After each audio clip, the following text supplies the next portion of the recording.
अगर आपको अपनी डायबिटीज़ यानी ब्लड शुगर लेवल को कंट्रोल में रखने में बहुत ज़्यादा परेशानी हो रही है और बहुत कोशिशों के बाद भी शुगर कम नहीं हो रही है, दवा और परहेज के बावजूद ब्लड शुगर बढ़ा ही रहता है, तो आज मैं आपको एक ऐसा असरदार, बेहद असरदार, बिल्कुल नेचुरल और आसानी से आपकी किचन में मिलने वाला उपाय बताने जा रहा हूँ, जो आपके शुगर लेवल को संतुलित करने में बहुत मददगार साबित हो सकता है।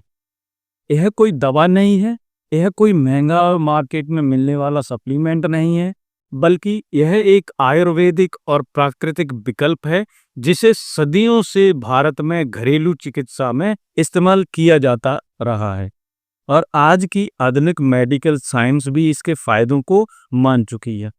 अब आप सोचिए कि अगर कोई ऐसी चीज हो जो आपके रोज के खाने में या किसी ड्रिंक के ऊपर बस थोड़ा सा छिड़क देने भर से आपके शुगर लेवल पर असर दिखाने लगे, या आप इसे एक गर्म चाय की तरह बनाकर पी लें और उसका असर धीरे धीरे आपके शुगर लेवल पर दिखने लगे, तो कितना अच्छा होगा। यह चीज जिसे आज मैं आपके साथ शेयर करने जा रहा हूँ दोस्तों, वह कुछ ऐसा ही काम करती है। यह तरीका ना तो किसी झंझट भरे इलाज जैसा है और ना ही कोई मेहनत भरा काम है।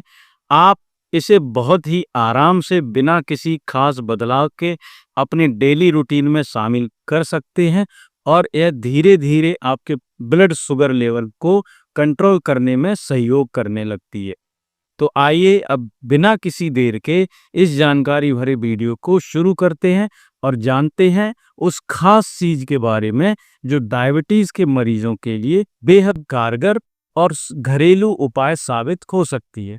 वीडियो में आगे बढ़ने से पहले मैं आपसे रिक्वेस्ट करना चाहता हूं, वीडियो को लाइक कर दें। अगर आपने अभी तक हमारे चैनल को सब्सक्राइब नहीं किया है तो सब्सक्राइब भी कर लें और वीडियो को अपने तमाम दोस्तों और रिलेटिव्स को शेयर जरूर कर दें, जिससे वह भी इस वीडियो का लाभ प्राप्त कर सकें और हमेशा हेल्दी एंड फिट रह सके।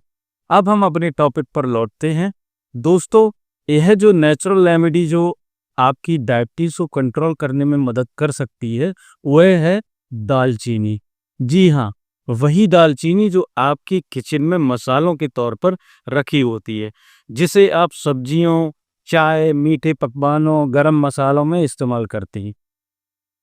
लेकिन बहुत कम लोग जानते हैं कि यह सिर्फ स्वाद बढ़ाने वाला मसाला ही नहीं है, बल्कि यह जबरदस्त आयुर्वेदिक औषधि भी है जो विशेष रूप से ब्लड शुगर को कंट्रोल करने में मदद करती है। आज की मेडिकल रिसर्च भी इस बात को सपोर्ट करती है कि दालचीनी इंसुलिन की सेंसिटिविटी को बेहतर बनाता है। इसका मतलब यह हुआ कि इंसुलिन जो हमारे शरीर में मौजूद शुगर यानी ग्लूकोज को सेल्स के अंदर पहुंचाने में मदद करता है, उसका काम और आसान हो जाता है, जिससे आपकी बॉडी खाने के बाद पैदा होने वाली शुगर को बेहतर तरीके से इस्तेमाल कर पाती है और ब्लड में उसका लेवल कंट्रोल में रहता है। इतना ही नहीं, दालचीनी खाने के बाद की शुगर जिसे पोस्ट प्रेंडियल ब्लड शुगर कहते हैं और खाली पेट वाली फास्टिंग ब्लड शुगर, दोनों को कम करने में भी असरदार पाई गई है। कई वैज्ञानिक रिसर्च स्टडीज यह साबित करती हैं कि अगर कोई व्यक्ति रोजाना करीब 1 ग्राम से 6 ग्राम तक दालचीनी का सेवन करता है, तो उसकी फास्टिंग ब्लड शुगर लेवल में धीरे धीरे एक अच्छा सुधार देखा जा सकता है। इसके पीछे कारण यह है कि दालचीनी हमारे खाए गए कार्बोहाइड्रेट के ब्रेकडाउन की प्रक्रिया को धीमा कर देती है, यानी खाना खाने के बाद शुगर धीरे धीरे ब्लड में रिलीज होती है, जिससे शुगर का अचानक तेजी से बढ़ना नहीं होता है और शरीर में इसे अच्छे से प्रोसेस कर पाता है।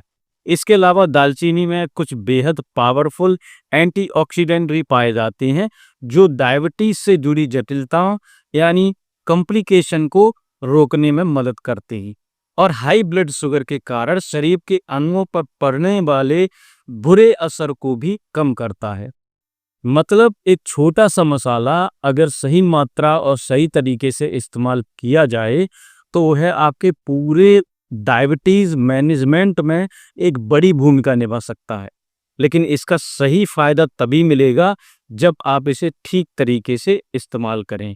और इसके साथ जुड़ी हुई कुछ सावधानियां जो हैं उनका भी ध्यान रखें।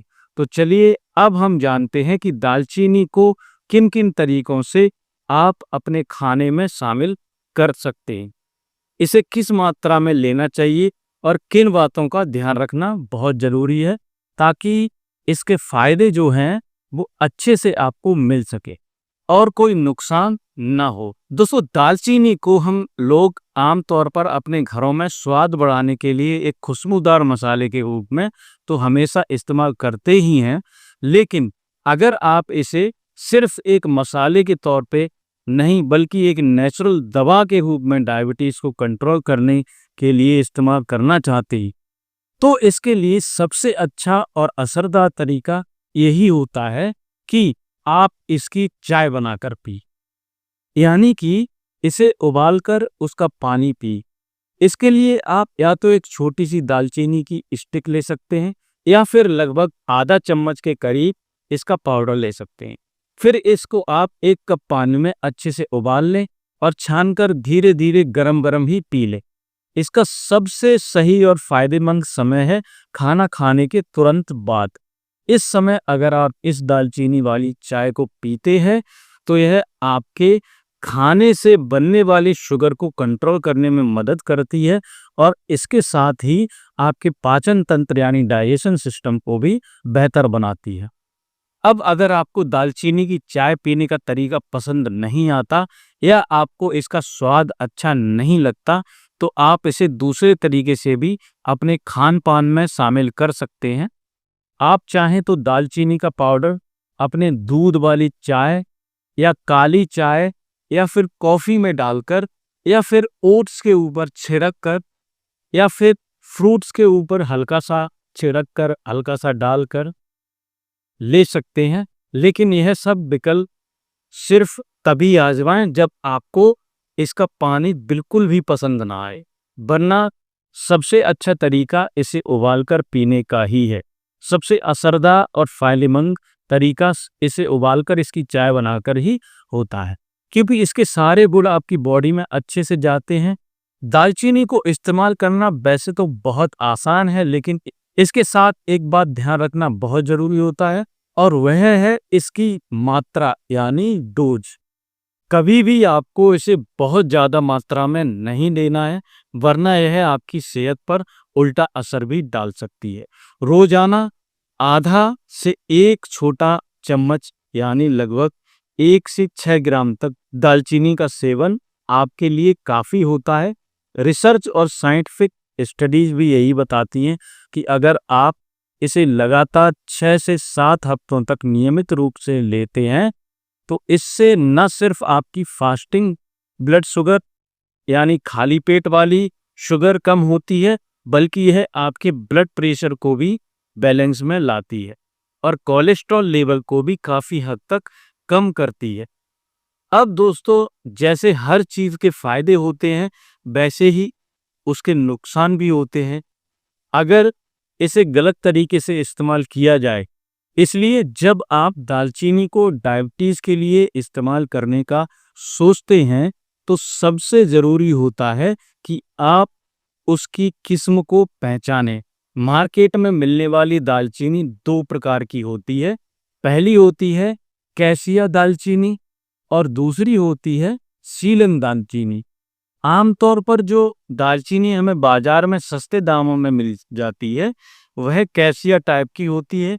उसमें कुमेरिन नाम का एक तत्व होता है जो अगर अधिक मात्रा में लंबे समय तक लिया जाए तो वह हमारे लीवर यानी जिगर को नुकसान पहुंचाता है। दूसरी ओर जो दालचीनी सीलन वाली होती है इसे ट्रू सिनेमन या असली दालचीनी भी कहा जाता है। यह ज़्यादातर श्रीलंका में पैदा होती है और यह थोड़ी महंगी होती है, लेकिन इसमें कुमरिन की मात्रा बहुत ही कम होती है, इसलिए इसे नियमित रूप से लेना सेफ माना जाता है। जब आप दालचीनी खरीदें तो दुकानदार से खास तौर पर पूछ लें कि आपको श्रीलंका वाली सीलन सिनेमन ही चाहिए।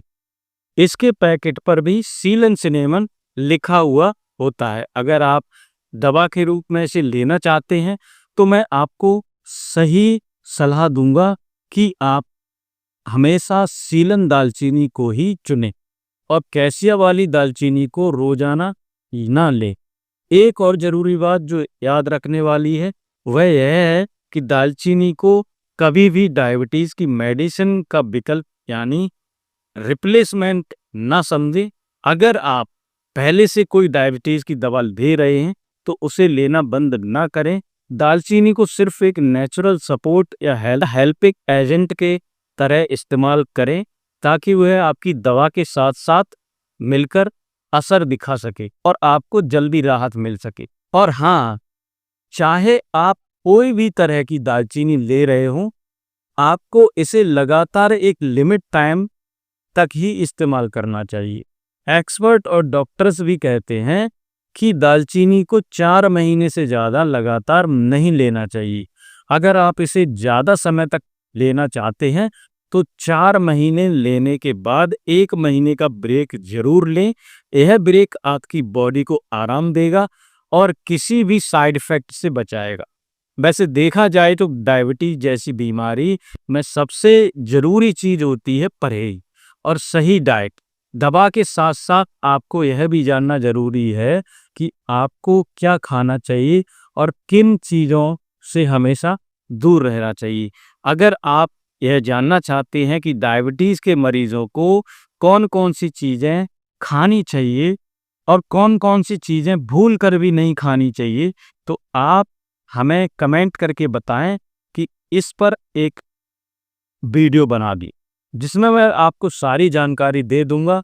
अगर आपको यह वीडियो उपयोगी लगा हो तो इसे लाइक ज़रूर करें और दोस्तों और परिवार के साथ शेयर करें और हमारे चैनल को सब्सक्राइब करना ना भूलें ताकि आपको इसी तरह की और भी हेल्थ से जुड़ी जानकारी मिलती रहे। धन्यवाद।